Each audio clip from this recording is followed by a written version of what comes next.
Our gospel reading continues in Luke chapter 5, 1 through 11. He's been to Nazareth, and he has been rejected.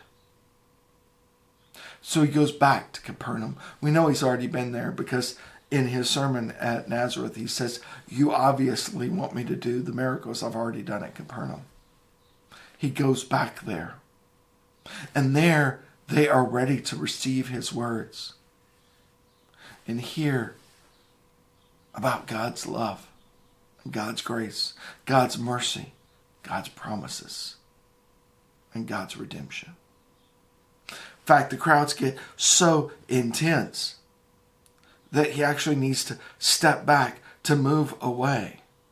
So while they are all on the side of the hill, he goes out in a boat a little ways and speaks into the amphitheater of the hill and begins to teach them and proclaim the good news of God.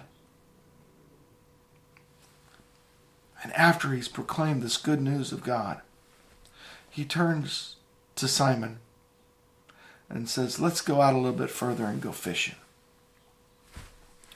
Now, they already know that he's a great teacher, a great rabbi. But what in the world does a guy from Nazareth know about fishing? He's telling Simon to go and fish. After the nets have already been cleaned, the day has already been called, and there's nothing more to do. The professionals, the ones who earn their living, who grew up on the lake, know when it's time to put away the nets and call it a day. And here's this rabbi, this holy man, this religious person who's telling them what to do. But Simon obeys. And through his obedience, they catch more fish than one boat can handle. And they drag the nets ashore. At this, Simon falls before Jesus. And he says, go away from me, Lord, for I am a sinful man.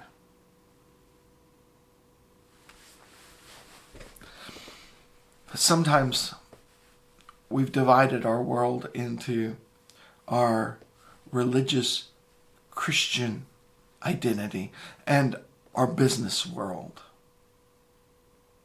The one where we have to make deals, be harsh, be practical, be real. All of that loving and everything else, that's great for when we're in church or when we're at the family or maybe at a community event. But when it comes down to business, we need to take care of business, or you can get fleeced. When you work in the world doesn't play nice.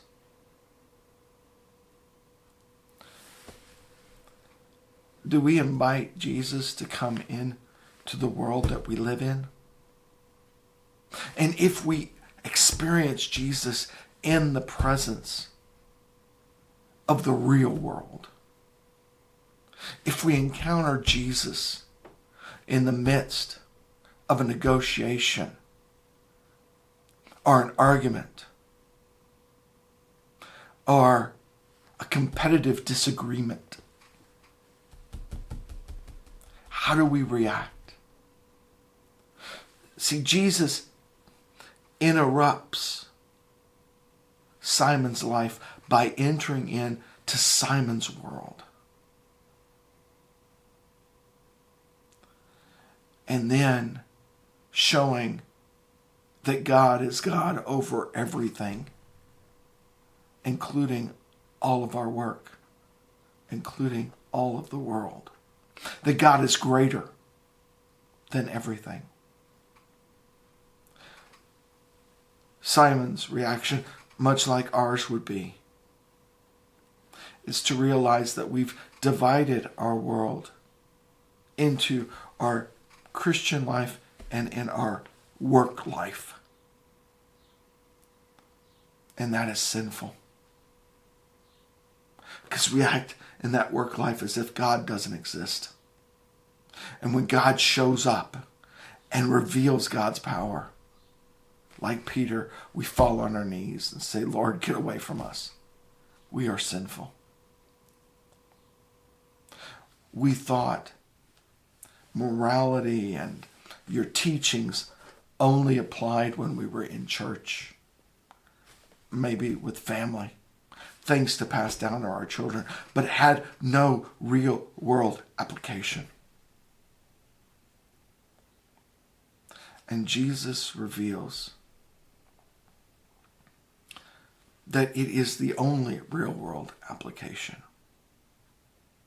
That Jesus' teaching is how the world should be, not how we've made it.